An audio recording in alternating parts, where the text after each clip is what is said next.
ये हमारा प्रथम पाठ है।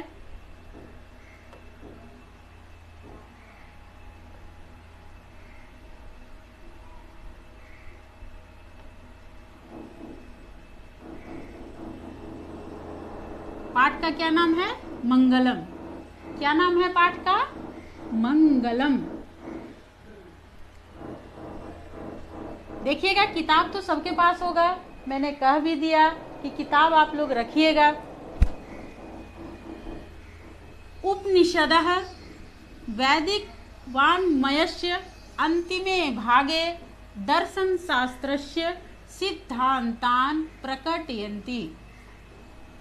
ये आपका एक वाक्य हुआ है, एक लाइन है, जिसका हिंदी उपनिषद। सबसे पहले हम उपनिषद क्या है इसके बारे में जानेंगे। उपनिषद, उप जोड़ निषद, उप मतलब नज़दीक और निषद मतलब नियम पूर्व, गुरु के नज़दीक नियम पूर्वक बैठकर पढ़ने वाले को उपनिषद कहा गया है। उपनिषद वैदिक साहित्य के अंतिम भाग में दर्शन शास्त्र के सिद्धांत अभिव्यक्त करते हैं। ये इतना लाइन का हिंदी हुआ। उपनिषदों की संख्या कितनी है? अगर आपके वस्तुनिष्ठ सवाल में ये प्रश्न आ जाएंगे उपनिषदों की संख्या कितनी है, तो आपको कितना बताना होगा पता है? 108। उपनिषदों की संख्या कितनी है? 108। उपनिषद की रचना किसने की है? अगर आ जाए सवाल कि उपनिषद की रचना किसने की है, तो उपनिषद की रचना किसने की है? महर्षि वेदव्यास। किसने की है? महर्षि वेदव्यास। तो ये जो हमारा मंगलम का जो पूरा पाठ हम लोग जो पढ़ेंगे, इसको भी महर्षि वेदव्यास ही लिखे हैं। यानी कि अगर पूछा जाए वस्तुनिष्ठ प्रश्न में कि मंगलम पाठ के रचनाकार कौन है, मंगलम पाठ के रचयिता कौन है, तो हमें जवाब क्या देना होगा? महर्षि वेदव्यास।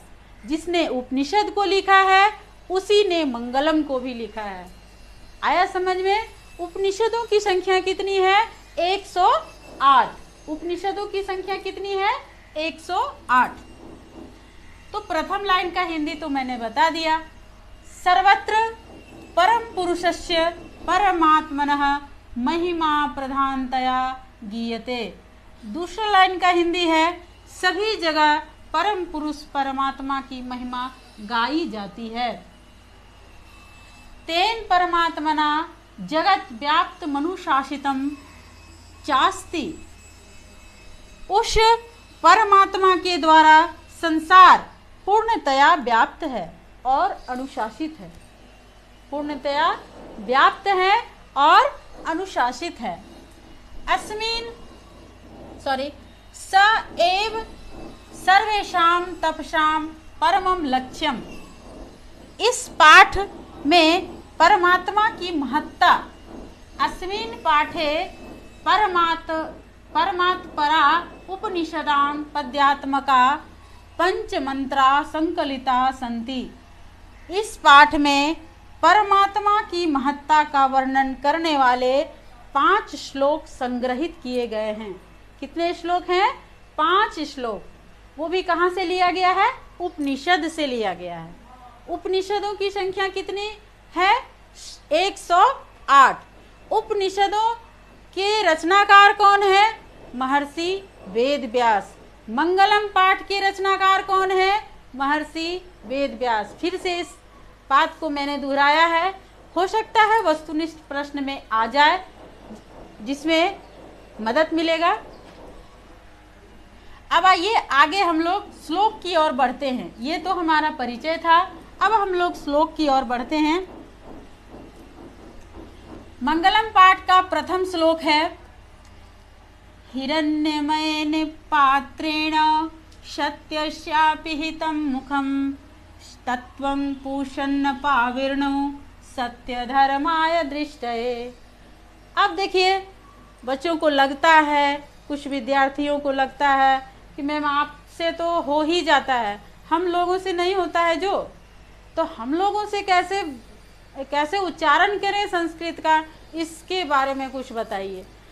तो मैं देखिए उच्चारण करने के लिए थोड़ा कुछ ट्रिक बताती हूँ। अगर आप लोगों को लगे कि संस्कृत इतना बड़ा बड़ा लिखा हुआ है तो उसमें से आप लोग को तोड़ तोड़ के पढ़ना पड़ेगा। ये देखिए, इसको क्या पढ़ेंगे बेटा, हिरण। फिर क्या पढ़ेंगे, मैन। अब क्या पढ़ना है, पात्रेण। फिर क्या पढ़ना है, सत्यस्या। उसके बाद क्या पढ़ना है, पिहितम। सत्यस्या पिहितम। इसे क्या पढ़ना है, मुखम। तत्वं, क्या पढ़ना है इसको, तत्वं। फिर देखिए ये बड़ा है, पूसन्न। क्या पढ़ना है, पूसन्न। फिर क्या पढ़ना है, पाविर्णु। पूषन्न पाविर्णु। सत्य धर्माय दृष्टये। उम्मीद है अब तोड़ तोड़ के आप लोग पढ़ सकते हैं। थोड़ा आसान लगेगा और निरंतर अगर अभ्यास करते रहेंगे तो ज़रूर आसान हो जाएगा। मुझे उम्मीद है आप लोग भी पढ़ पाइएगा। अब हम लोग देखिए ये तोड़ तोड़ के पढ़ने वाला हिसाब किताब अब हटाते हैं। हिरण्मयेन पात्रेण, यहाँ रुकना है।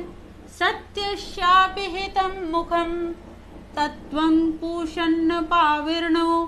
सत्य धर्माय दृष्टये। फिर से एक बार, हिरण्मयेन पात्रेण सत्यशापिहितं मुखम।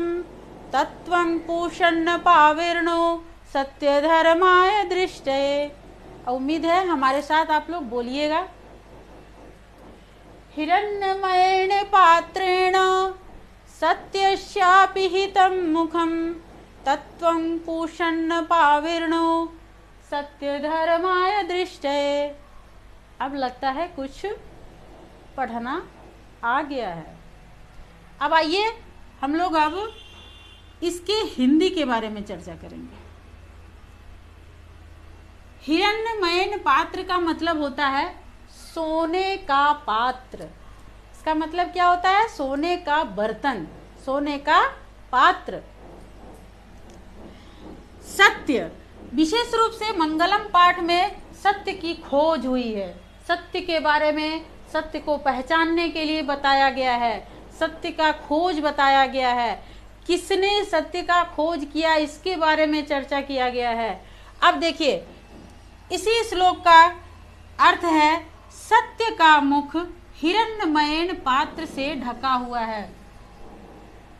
मैंने क्या बताया, सत्य का मुख किस पात्र से ढका हुआ है, सोने के पात्र से, यानी कि सोने का बर्तन से ढका हुआ है। हम लोग नहीं खोज पा रहे हैं सत्य को, तो सत्य का मुख हिरण्मयेन पात्र से ढका है, सोने के पात्र से ढका है। इसलिए हे पूषण, पूषण ने यहाँ किसे कहा गया है, सूर्य को। किसे कहा गया है, सूर्य को। सूर्य से प्रार्थना किया जा रहा है कि हे पूषण, हे पूषण, आप तुम इसे हटा दो। किसे हटा दो, किसे हटा दो, सोने के पात्र को हटा दो, जिससे मैं सत्य और धर्म का ज्ञान ग्रहण कर सकूं, देख सकूं, प्राप्त कर सकूं, सत्य को पहचान सकूं। आया समझ में? फिर से एक बार, सत्य का मुख हिरण्मयेन पात्र से ढका हुआ है, इसलिए हे पूषण, हे सूर्य, तुम इसे हटा दो, जिससे मैं सत्य और धर्म का ज्ञान ग्रहण कर सकूं। आया समझ में कि नहीं आया? उम्मीद है आ गया होगा। अब आइए दूसरा श्लोक की ओर पढ़ते हैं। दूसरा श्लोक हमारा है, फिर वही बात, आप लोग को लगता होगा मैम एक श्लोक तो आप पढ़ा दिए, थोड़ा तो आया पढ़ने के लिए, फिर धीरे धीरे इसी तरह प्रयास करोगे बेटा सब आ जाएगा। अनोरणीयान, अनोरणीयान, क्या बोलना है, अनोरणीयान महतो महीयान। आत्मास्य, आत्मा जोड़ अस्य, आत्मास्य जंतोर निहितो गुहायाम, आत्मास्य जंतोर निहितो गुहायाम। तम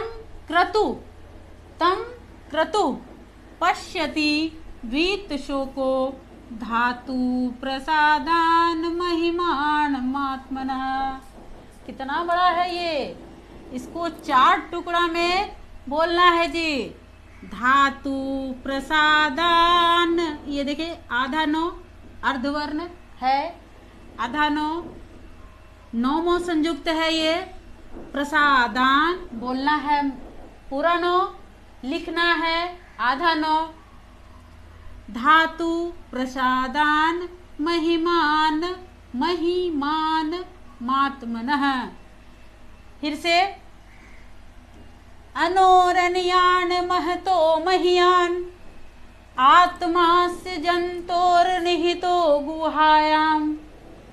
तम क्रतु पश्यति वीतशोको धातु प्रसादान महिमान मात्मनः।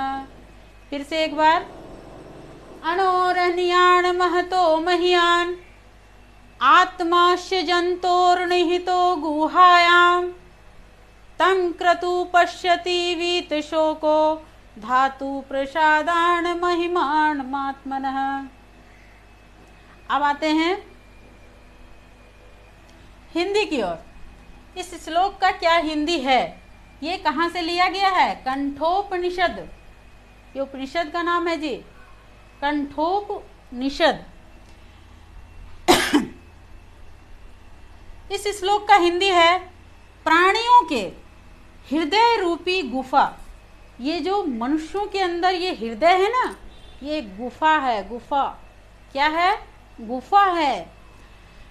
प्राणियों के हृदय रूपी गुफा में अणु से भी अणु, छोटा से भी छोटा और महान से भी महान आत्मा विद्यमान रहती है। आत्मा का स्वरूप क्या है? बहुत ही छोटा या तो बहुत बड़ा। तो आत्मा विद्यमान रहती है। उस परम सत्य के दर्शन मात्र से जीव यानी मनुष्य शोक रहित होकर परमात्मा में विलीन हो जाते हैं। आया समझ में? प्राणियों के हृदय रूपी गुफा में अणु से भी अणु और महान से भी महान आत्मा विद्यमान रहती है। उस परम सत्य के दर्शन मात्र से ही जीव शोक रहित होकर परमात्मा में विलीन हो जाते हैं। यानी कि आपको ये जो आत्मा है, आत्मा का क्या काम है?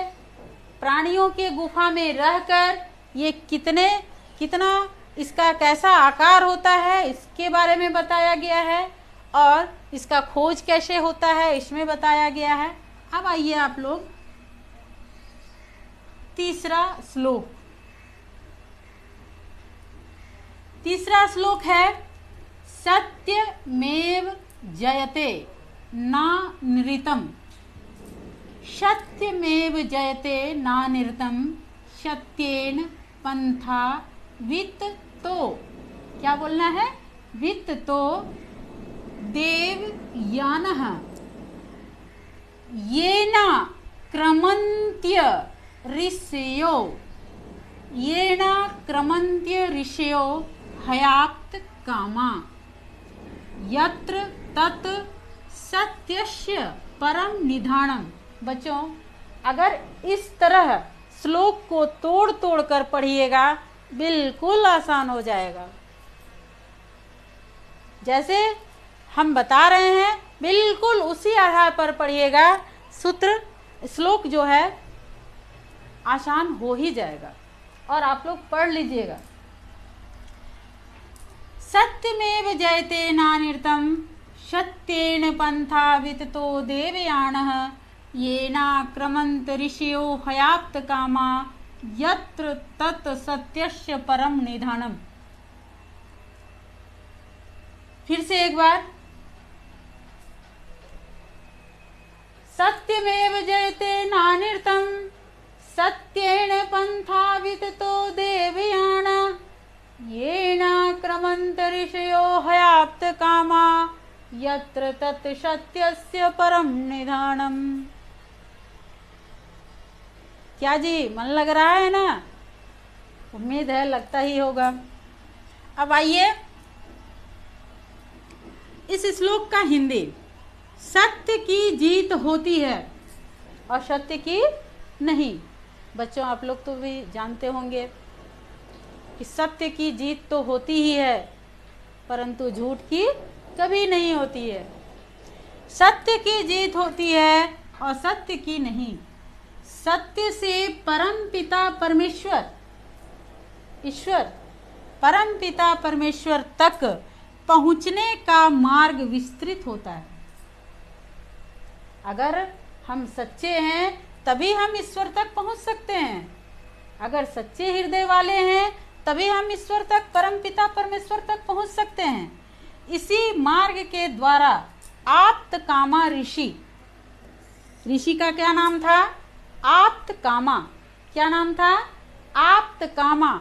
बहुत सारे ऋषिगण थे, लेकिन आप्त कामा उसमें प्रसिद्ध ऋषि थे, जो इसी मार्ग के द्वारा, यानी सत्य के मार्ग के द्वारा आप्त कामा नाम का ऋषि जो थे, उस परम पिता परमात्मा को प्राप्त करते हैं। अर्थात अपने आत्म कल्याण के लिए जिस सत्य मार्ग का ऋषि अनुसरण करते हैं, वही सत्य ईश्वर तक पहुंचने का सच्चा मार्ग है।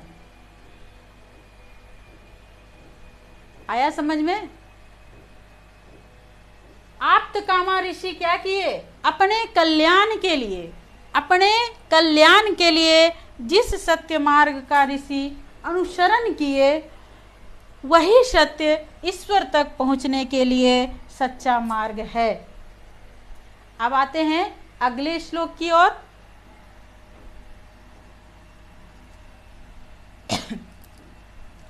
यथा नद्यः स्यन्दमाना समुद्रे अस्तं गच्छन्ति नाम रूपे विहाय तथा विद्वान् नाम रूपाद् विमुक्तः परात् परं पुरुषम् उपैति दिव्यम्। देख रहे हैं, पुरुष मुपैति दिव्यम परात् परम। ध्यान से देखिएगा, लिखना भी अगर पढ़े तो ये समझिएगा कि कहाँ अनुस्वार पड़ा है, कहाँ हलंत पड़ा है। इस चीज़ का ध्यान जरूर रखिएगा बच्चों। यथा नद्यः स्यन्दमाना समुद्रे अस्तं, ये जो ऐसे है ये अ है। ये क्या है बच्चों? अ है। समुद्रे अस्तं गच्छन्ति नाम रूपे विहाय तथा विद्वान् नाम रूपाद् विमुक्तः परात् परं पुरुषमुपैति दिव्यम्। एक बार और।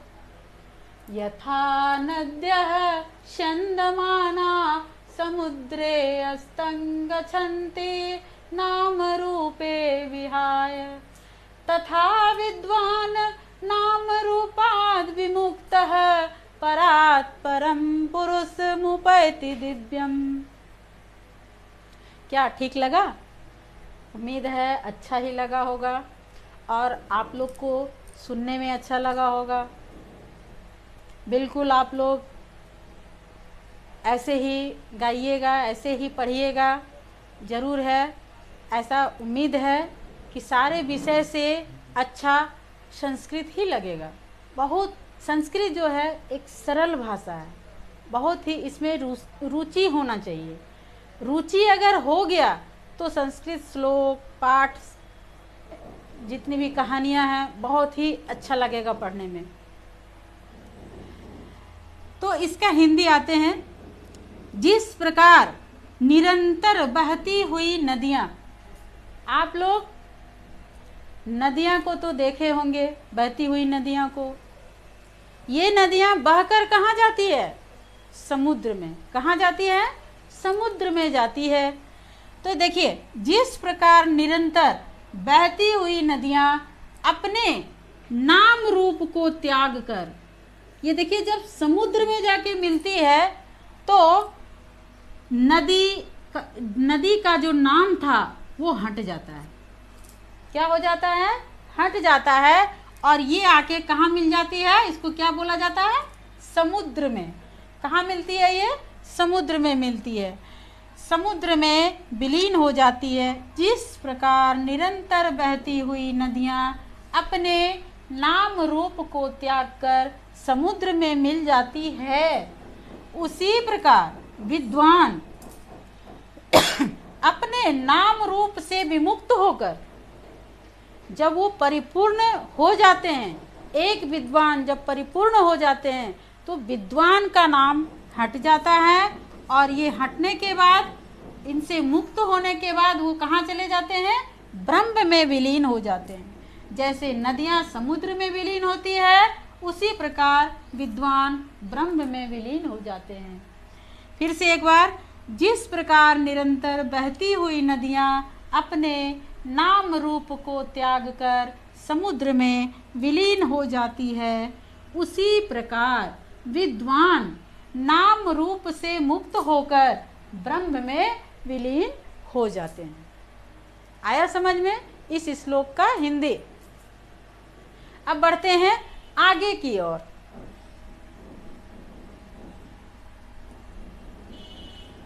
ये लास्ट श्लोक है और ये बहुत ही सुंदर श्लोक है, बहुत ही अच्छा श्लोक है, बहुत मन लगता है और सबसे आसान श्लोक है ये।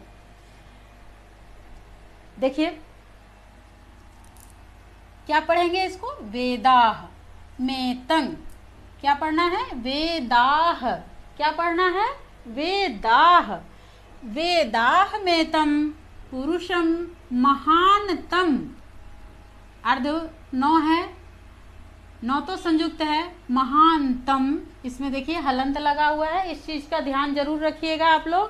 पहले भी मैं बताई हूँ कि किताब आप लोग सामने में रखिएगा। आदित्य वर्णम तमसः परस्तात् तमेव विदित्वाति मृत्युमेति नान्यः पंथा विद्यते या नाय। विद्यते, इसमें ही अ लग गया जी।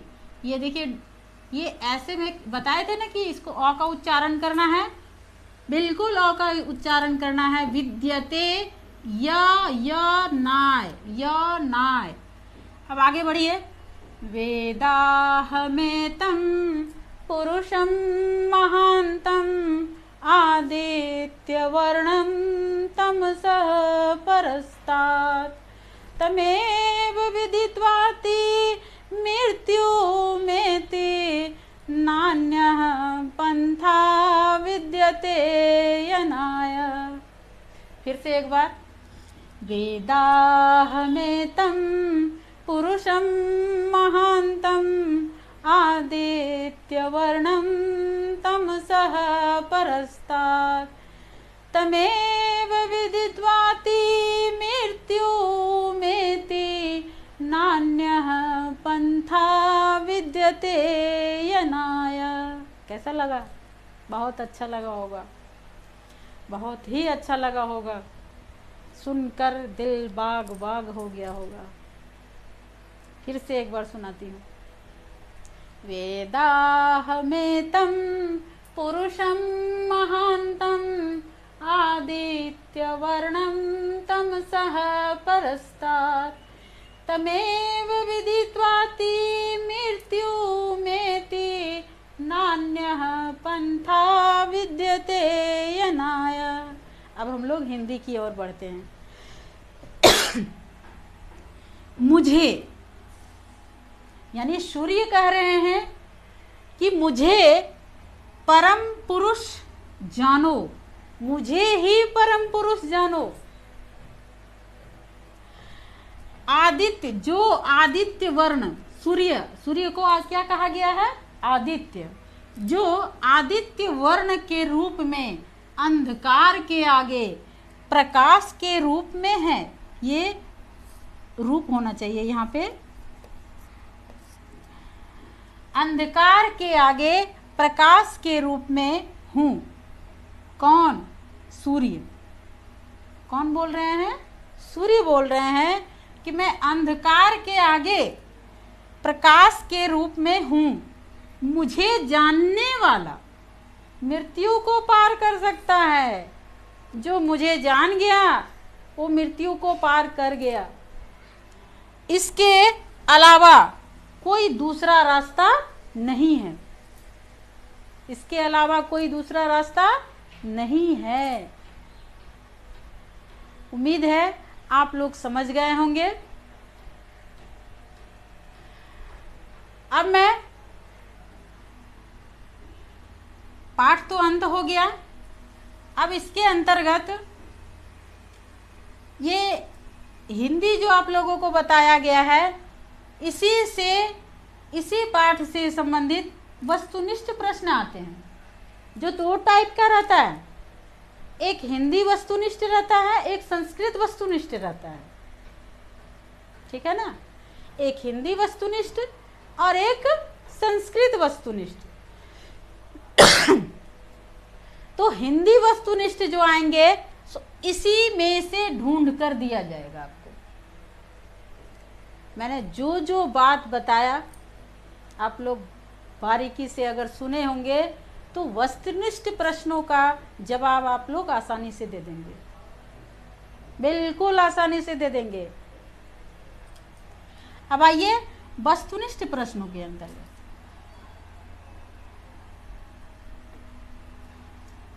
ये देखिए, मैं अभी बता रही थी कि वस्तुनिष्ठ प्रश्न दो टाइप के होते हैं।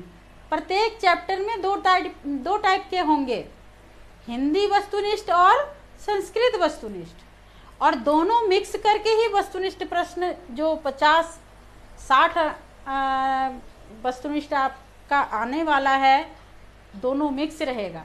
संस्कृत भी रहेगा और हिंदी भी रहेगा।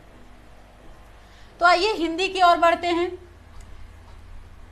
पहला है, उपनिषद के रचनाकार कौन है? क्या मैंने चर्चा तो किया था पहले कि उपनिषद को कौन लिखे हैं, इनकी रचना किसने की है? तो आप लोग जवाब दे ही दिए होंगे, महर्षि वेद व्यास। कौन लिखे हैं? कौन रचनाकार हैं? महर्षि वेद व्यास। दूसरा प्रश्न है मंगलम पाठ। अभी हम लोग कौन सा पाठ पढ़े हैं? मंगलम। कौन सा पाठ पढ़े हैं? मंगलम। प्रथम पाठ का क्या नाम है? मंगलम। तो मंगलम पाठ के रचनाकार कौन है? ये भी मैंने आपको बताया है। मंगलम पाठ के रचनाकार महर्षि वेद व्यास हैं, जिसने उपनिषद की रचना की। उसी ने मंगलम पाठ की भी रचना की। अब आइए तीसरा प्रश्न, मंगलम पाठ में कितने मंत्र संकलित हैं? संकलित का मतलब कि उसमें कितने मंत्र दिया हुआ है, कितने श्लोक दिए हुए हैं, कितने थे? आप लोग श्लोकों की संख्या को गिने होंगे। कितने? 5। कितने श्लोक थे? 5 श्लोक थे। उत्तर क्या लिखेंगे? 5 लिखेंगे। अब आइए चौथा प्रश्न में, अणु से भी छोटा क्या हो सकता है? ये भी मैंने चर्चा में बताया कि अणु से भी छोटा आत्मा, और महान से भी महान। अगर ये नहीं आया प्रश्न तो महान से भी महान क्या है, तो क्या दिया जाएगा? आत्मा। 4 ऑप्शन रहेंगे इसके। मैंने तो सही उत्तर को ही चुना है, लेकिन आपके परीक्षा में 4 ऑप्शन रहेंगे, जिसमें 3 गलत और 1 सही, और उसको आप लोग गोल कीजिएगा उत्तर पुस्तिका में। अगला प्रश्न है किसकी जीत होती है? ये भी मैंने बताया। किसकी जीत होती है? सत्य की। और किसकी जीत नहीं होती है? और सत्य की। झूठ की कभी भी विजय नहीं होती है। बढ़ते हैं अगला क्वेश्चन की ओर। बहती हुई नदियां कहाँ मिलती है? बताइए, ये पाठ से संबंधित है कि नहीं? अभी तो तुरंत हम हिंदी इसका बताए हैं। बहती हुई नदियां कहाँ मिलती है? समुद्र में। कहाँ मिलती है? समुद्र में मिलती है। ब्रह्म को, अगला क्वेश्चन है, ब्रह्म को प्राप्त करने की चर्चा किस उपनिषद में बताया गया है? अब थोड़ा पीछे किताब की ओर देखिएगा आप लोग कि जिसमें चर्चा किया है कि ब्रह्म को प्राप्त करने की चर्चा जिसमें ली गई है, जिस श्लोक में ली गई है, वो किस उपनिषद में बताया गया है। तो उपनिषद को कैसे चुनना है? देखिएगा, श्लोक के बगल में दिया होगा उसमें उपनिषद का नाम। तो ये मुंडकोपनिषद लिखा होगा उसमें। मुंडकोपनिषद में ही ब्रह्म की चर्चा, ब्रह्म को प्राप्त करने की चर्चा दी हुई है। जरा ध्यान से देखिएगा, मिल जाएगा उसमें। आगे का प्रश्न है 8वां प्रश्न, देवलोक का मार्ग किससे प्राप्त होता है? किससे, क्या करने से हम लोग देवलोक में जा सकते हैं? क्या हम लोगों को पहचान बनाना होगा? सत्य बोलना होगा, सत्य वचन बोलने होंगे, जिससे हम लोग देवलोक का रास्ता खोज सकते हैं, देवलोक का मार्ग प्रशस्त कर सकते हैं सत्य बोलने से। कैसे? क्या उत्तर होगा इसका? सत्य से। अगला क्वेश्चन है 9। अगला 9 नंबर है, सत्य से क्या प्राप्त होता है? क्या प्राप्त होता है जी? देवलोक। क्या प्राप्त होता है? देवलोक। अगर सत्य बोलेंगे तो देवलोक की प्राप्ति हो जाएगी। अब अगला क्वेश्चन की ओर बढ़ते हैं। 10वां क्वेश्चन है, मृत्यु को वश में कौन कर लेते हैं? अब बताइए, आप लोग तो जानते होंगे कि मृत्यु, जिसका जन्म है, मृत्यु निश्चित है, लेकिन कौन मृत्यु को वश में कर सकता है? विद्वान। कौन कर सकता है? पाठ में क्या दिया गया है? विद्वान। जो विद्वान हैं, ऋषि मुनि हैं, वो मृत्यु को वश में कर सकते हैं। अब आते हैं 11वां प्रश्न की ओर। उपनिषद में किसकी महिमा का वर्णन किया गया है? हम लोग 5 उपनिषद के बारे में 5 श्लोक पढ़े हैं। 5 श्लोक में हमें क्या जानकारी मिली है कि किसकी महिमा के बारे में अभी पढ़े हैं इस श्लोक में, इस चैप्टर में, इस विषय वस्तु में हम क्या पढ़े हैं? किसकी महिमा का गुणगान किए हैं हम लोग? परम पुरुष परमात्मा की। परम पुरुष परमात्मा की चर्चा हुई है, उसकी महिमा का गुणगान किया है। क्वेश्चन नंबर 12 है, उपनिषदों की संख्या कितनी है? ये भी मैंने बताया पहले। उपनिषदों की संख्या कितनी है? 108। 4 ऑप्शन दिए रहेंगे।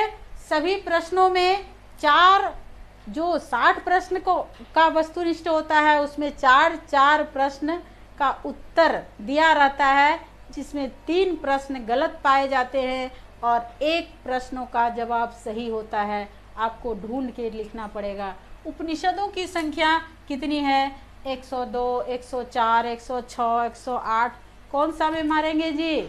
108 में। सत्य का मुख किससे ढका है? सत्य का मुख, जो सत्य का जो मुख था वो किससे ढका था जी? सत्य का मुख हिरण्मयन पात्र, यानी कि सोने के बर्तन से, उसको कहा गया है ज्योतिर्मय पात्र। हो सकता है ऑप्शन हिरण्मयन पात्र नहीं दे करके ज्योतिर्मय पात्र अगर दे ऑप्शन में, हिरण्मयन पात्र का चर्चा दिया ही नहीं है, तो हम उस जगह घबराएंगे नहीं। जो हिरणमय पात्र है वही ज्योतिर्मय पात्र है। आराम से टिक लगाएंगे, आराम से उस गोल करेंगे और घबराना नहीं है, बिल्कुल घबराना नहीं है। जो हिरणमय पात्र है वही ज्योतिर्मय पात्र है, दोनों आंसर एक ही है।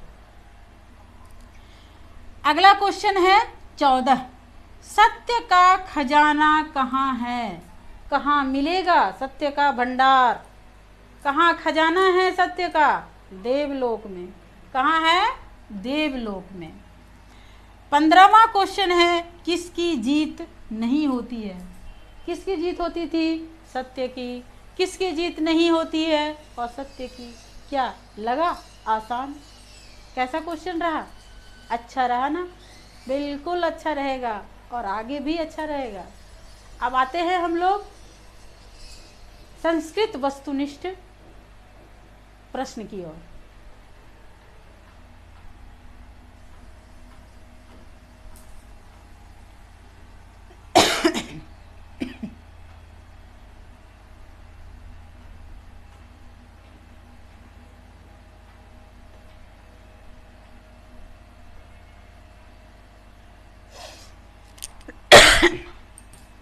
मैंने बताया कि वस्तुनिष्ठ दो प्रकार के होते हैं। वस्तुनिष्ठ दो प्रकार के होते हैं, हिंदी वस्तुनिष्ठ और संस्कृत वस्तुनिष्ठ। हिंदी तो मैंने बता दिया, संस्कृत वस्तुनिष्ठ की ओर बढ़ रहे हैं। प्रश्न संख्या 1। उपनिषदस्य रचनाकारः कः अस्ति? इसका अर्थ होता है उपनिषद के रचनाकार कौन है? कौन है ये भी पता होगा आप लोगों को। उपनिषद के रचनाकार हिंदी में भी पूछा गया है, ये संस्कृत में है, थोड़ा घबराना नहीं है आप लोगों को। हिंदी को अच्छा से समझिए, ये संस्कृत का जो वाक्य है इसको अच्छा से समझिए, उत्तर अपने आप दे दीजिएगा आप लोग। उपनिषदस्य रचनाकार कः अस्ति? उपनिषद के रचनाकार कौन है? कह का मतलब होता है कौन। कौन है? महर्षि वेदव्यासः। महर्षि वेदव्यासः। प्रश्न संख्या 2। मंगलम पाठस्य रचनाकारः कः अस्ति? अभी जो हम लोग पढ़ रहे हैं मंगलम पाठ, क्या पढ़ रहे थे? मंगलम पाठ। मंगलम पाठ के रचनाकार कौन है? जो उपनिषद के रचनाकार हैं वही मंगलम पाठ के रचनाकार हैं, महर्षि वेदव्यास है। मंगलम पाठे कति, कति मतलब कितने, कति उपनिषदस्य श्लोकान सन्ति? मंगलम पाठ में कितने उपनिषद की श्लोक है? कितने हैं? 5। कितने संख्या में श्लोक दिया हुआ है मंगलम पाठ में? 5। श्लोकों की संख्या कितनी है? 5। अगला है हिरण्मयेन पात्रेण किम अपिहितम? अपिहितम का मतलब होता है ढका हुआ है। हिरण्मयेन पात्र किससे ढका है? किससे ढका है? सत्य के मुख से। सत्य के मुख से ढका है। अनु अनियान, अगला क्वेश्चन है अनु अनियान कह? अनु से भी अनु कौन है? अनु से भी अनु कौन है? कौन है जी? आत्मा। अगला क्वेश्चन 6ठा। किंग जयं प्राप्नोति? किंग जयम, किम मतलब क्या? किम जयम प्राप्नोति, किससे, किसकी जीत होती है? किससे जीत की प्राप्ति होती है? सत्य से। अगला क्वेश्चन है 7। उपनिषदे कस्य महिमा प्रधानतया गीयते? उपनिषद में किसकी महिमा की प्रधानता गाई गई है? किसकी महिमा की प्रधानता गाई गई है? किसका चर्चा हुआ है उपनिषद में? किसका हुआ है? परम पुरुषस्य, परम पुरुष की चर्चा की गई है। आगे बढ़ते हैं। 8वां नंबर है, यहाँ 8 है, ये 8वां क्वेश्चन है। स्यन्दमाना नद्यः कुत्र मिलन्ति, बहती हुई नदियाँ कहाँ मिलती हैं? कहाँ मिलती हैं जी? समुद्र में। कहाँ मिलती हैं? समुद्र में। अगला क्वेश्चन नंबर 9, जो रिक्त स्थान में है, ऐसे भी प्रश्न आ सकते हैं परीक्षा में, रिक्त स्थान से संबंधित प्रश्न भी आ सकते हैं। ये सत्यस्यापिहितं मुखम, इसके पहले डॉट डॉट डॉट दिया गया है, रिक्त स्थान दिया गया है। ये श्लोक में देखिएगा, जाके किताब सामने अगर होगा तो आप लोग पहला श्लोक में जाइए, वहाँ दिया है सत्यस्यापिहितं मुखम के पहले कौन सा शब्द दिया हुआ है वो यहाँ भरना है। कौन सा शब्द है? रिक्त स्थानों में पूरा करके बताना है। 4 ऑप्शन दिया जाएगा आप लोग को। जो सही उत्तर होगा वो आप लोग दीजिएगा। उत्तर है हिरण्मयेन पात्रेण। यहाँ हिरण्मयेन पात्रेण हो जाएगा उत्तर में। हिरण्मयेन पात्रेण सत्यस्यापिहितं मुखम। अब आगे क्वेश्चन संख्या 10, फिर वही रिक्त स्थानों की पूर्ति करें। रिक्त स्थान है जयते नानिर्तम, रिक्त स्थानों को पूरा करें। सत्यमेव, रिक्त स्थान के जगह पर क्या हो जाएगा? सत्यमेव जयते नानिर्तम, सत्य की जीत होती है और सत्य की नहीं, तो इस जगह उत्तर हो जाएगा सत्यमेव। 11वां क्वेश्चन है किम जयम न प्राप्नोति, किसकी जीत नहीं होती है? किसकी जीत नहीं होती है? और सत्यम की। तो अब आप लोग हिंदी के वस्तुनिष्ठ भी जान गए मंगलम पाठ के अंतर्गत, और संस्कृत के वस्तुनिष्ठ भी जान गए। क्या वस्तुनिष्ठ प्रश्न भी हल्का हो गया? आप पाठ का हिंदी भी सीख लिए आप लोग। उम्मीद है क्लास अच्छा ही हुआ होगा।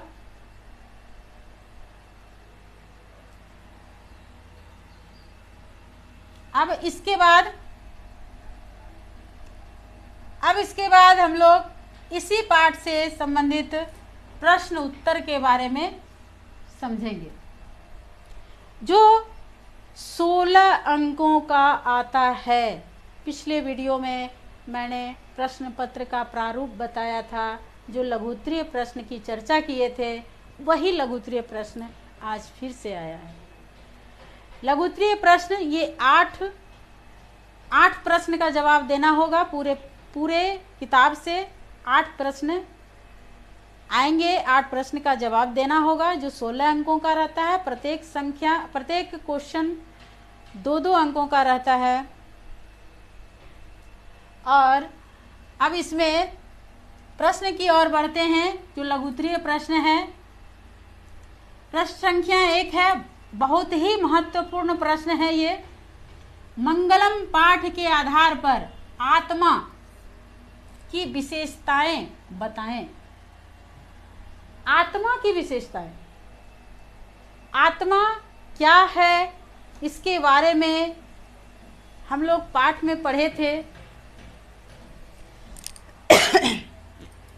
आइए देखते हैं। मंगलम पाठ में महर्षि वेद व्यास कहते हैं कि उनका कथन है कि प्राणियों की आत्मा हृदय रूपी गुफा में बंद है। प्राणियों की जो आत्मा है हृदय रूपी गुफा में बंद है। हृदय रूपी गुफा में बंद है। यह सूक्ष्म से भी सूक्ष्म, यहाँ पर सुख नहीं होगा, सूक्ष्म होगा।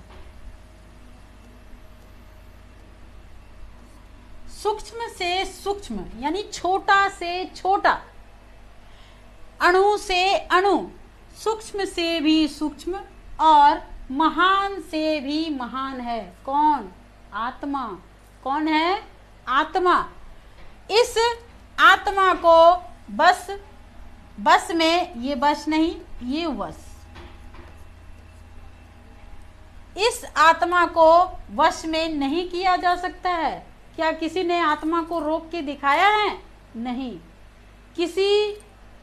किसी ने भी वश में नहीं किया है आत्मा को। विद्वान लोग शोक रहित होकर, शोक भी यहाँ मिस्टेक हो गया है जी, शोक रहित होकर परमात्मा का दर्शन करते हैं।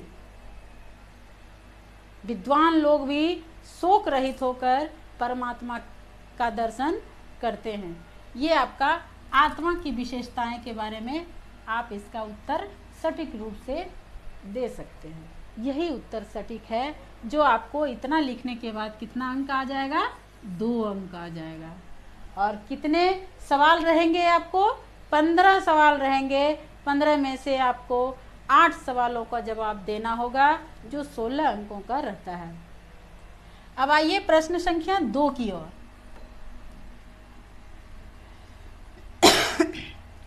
मंगलम पाठ के आधार पर सत्य की महत्ता पर प्रकाश डालें। पहले तो था आत्मा की विशेषता, अब है सत्य की क्या महत्ता है। प्रश्न को पहले समझिएगा, सत्य का क्या महत्व है इस पाठ में। महर्षि वेद व्यास सत्य की महत्ता के बारे में क्या बताए हैं, उसको अपने शब्दों में लिखना है। सत्य की महत्ता, यहाँ पे भी मिस्टेक हो गया जी, यहाँ महत्ता होना चाहिए। सत्य की महत्ता का वर्णन करते हुए महर्षि वेद व्यास कहते हैं कि हमेशा सत्य की जीत होती है। हमेशा सत्य की जीत होती है, असत्य की नहीं होती है। मोक्ष प्राप्ति करने के लिए ऋषि जो है, ऋषियों का लक्ष्य क्या होता है? मोक्ष प्राप्ति करना। ऋषियों का क्या लक्ष्य होता है? मोक्ष प्राप्ति करना। मोक्ष प्राप्ति करने के लिए ऋषि सत्य को प्राप्त करने के लिए कहाँ जाते हैं? देवलोक। कहाँ जाते हैं ऋषि लोग? देवलोक जाते हैं। ऋषिगण कहाँ जाते हैं? देवलोक जाते हैं। क्योंकि देवलोक क्यों जाते हैं? क्योंकि देवलोक ही सत्य का खजाना है। वहीं पे देवलोक में ही सत्य का भंडार पड़ा हुआ है, और वहाँ सिर्फ कौन जाते हैं? ऋषि लोग जाते हैं। तो आप लोग सत्य का क्या महत्ता है इसके बारे में भी जान गए होंगे। आप हूबहू इस तरह अगर नहीं भी दे सकते हैं तो आप अपने शब्दों में उत्तर दें। आप अपने विचारों को सत्य के बारे में लिखें, बहुत ही अच्छा होगा। अब आगे आइए प्रश्न संख्या 3 की ओर। महान लोग, जो महान ऋषिगण थे, महान लोग संसार रूपी सागर को कैसे पार करते हैं? ऋषिगण जो थे, वो ऋषिगण संसार रूपी का जो सागर है, समुद्र जो है, वो कैसे पार करेंगे? ये प्रश्न है, बहुत इंपॉर्टेंट प्रश्न है ये। कैसे पार करते हैं?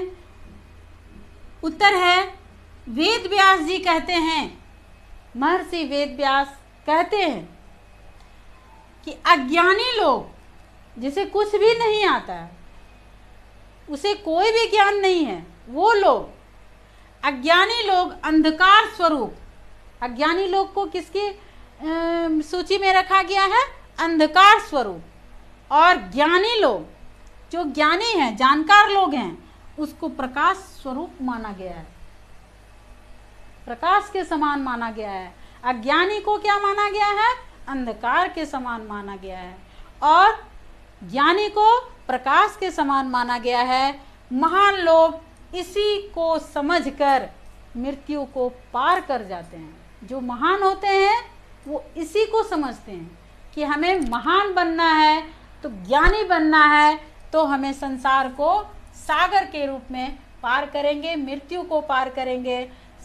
महान लोग इसी को समझकर मृत्यु को पार कर जाते हैं, क्योंकि संसार रूपी सागर को पार करने का इससे बढ़कर रास्ता और कोई नहीं है। और कोई नहीं है। अब आगे आते हैं अगले प्रश्न की ओर। विद्वान पुरुष ब्रह्म को किस प्रकार प्राप्त करता है? यहाँ प्रश्नवाचक चिन्ह होगा जी, छूट गया है। ब्रह्म को किस प्रकार प्राप्त करता है? अब आइए उत्तर की ओर बढ़ते हैं। वेद व्यास का कहना है कि जिस प्रकार, वेद व्यास क्या कहते थे, पाठ में भी बताया गया है कि जिस प्रकार बहती हुई नदियां अपने नाम रूप को त्याग कर समुद्र में मिल जाती है। क्या कहे थे वेद व्यास? जिस प्रकार बहती हुई नदियां अपने नाम रूप को त्याग कर, छोड़कर वो कहाँ चले जाते हैं? समुद्र में मिल जाते हैं। उसी प्रकार महान पुरुष अपने नाम रूप, अहम, नाम रूप का मतलब अहम, घमंड, गर्व, अहंकार, अहम को त्याग कर कहाँ चले जाते हैं? ब्रह्म को प्राप्त कर जाते हैं। कहाँ चले जाते हैं? ब्रह्म को प्राप्त कर जाते हैं।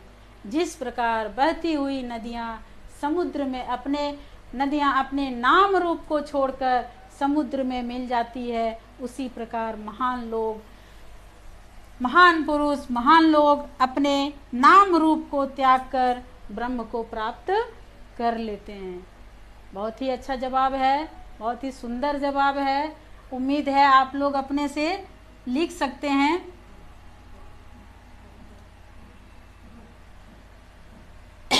अगला क्वेश्चन संख्या 5 है। उपनिषद को आध्यात्मिक ग्रंथ क्यों कहा गया है? उपनिषद को आध्यात्मिक ग्रंथ क्यों कहा गया है? अब आइए उत्तर की ओर। उपनिषद को आध्यात्मिक ग्रंथ इसलिए कहा गया है कि क्योंकि यह आत्मा और परमात्मा के संबंध के बारे में विस्तृत व्याख्या बताया है। इसी आध्यात्मिक ग्रंथ में हम आत्मा क्या है, परमात्मा क्या है, इसके संबंध के बारे में विस्तृत रूप से जानकारी दी गई है। समलक्ष्य प्रार्थना परमात्मा को प्राप्त करना ही है।